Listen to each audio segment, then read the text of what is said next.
Last week, Becker County tested its first test of the Code Red system. Now, the Code Red system is something Becker County opted into this past summer. It's a county-wide alert system.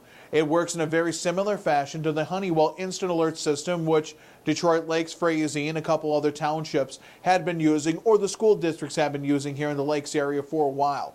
The Code Red system is free, of course, to Becker County residents, and you should already be enrolled in it. And that's what I want to stress. If last Tuesday you did not get an alert message, either by phone, email, or text message if you have a cellular device, from Becker County on the Code Red, it means you're not signed up.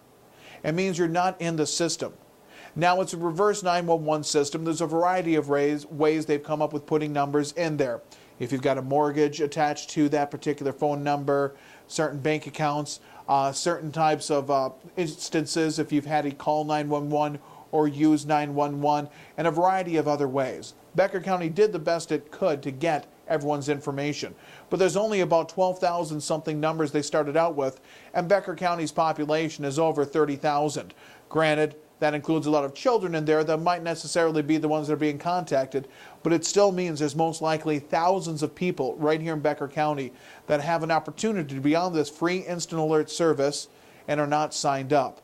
Now, this Code Red instant alert thing is going to eventually replace, if it hasn't already, what the city of Detroit Lakes was doing, Frazee, with the Honeywell systems.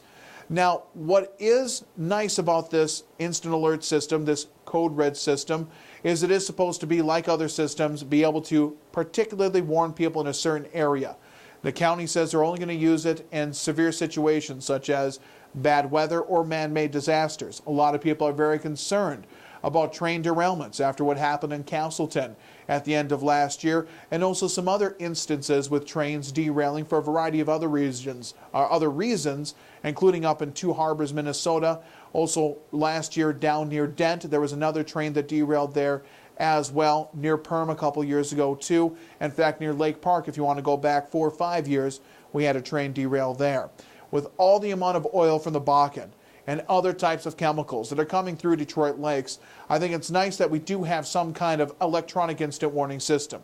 However, I still maintain, despite how economically reasonable the instant alert Code Red system is, it will never ever fully replace the good old-fashioned weather warning sirens, whether it's a natural disaster, whether it's, a man-made disaster. I know a lot of people, especially in law enforcement, don't particularly care for them or like them. They cost a lot of money to maintain. Every time they buzz, the sheriff's office gets flooded with phone calls, people wondering what's going on. But that's the key. At least if they hear it, even if they don't know what's going on, they know something is. They know they should be concerned. They know they should look at it. And sometimes it's still more effective than the phone ringing when you're busy trying to get dinner together, or your phone buzzing in your pocket as you're in the middle of doing something else, so you check it. That's the thing. You have to check any kind of Code Red or any kind of instant alert weather warning, disaster warning system, where those weather sirens are not something you check. It's pervasive. It's there. It is hard to ignore. So I still think we're going in the right direction. It's a prime example of the county stepping forward to try to do something.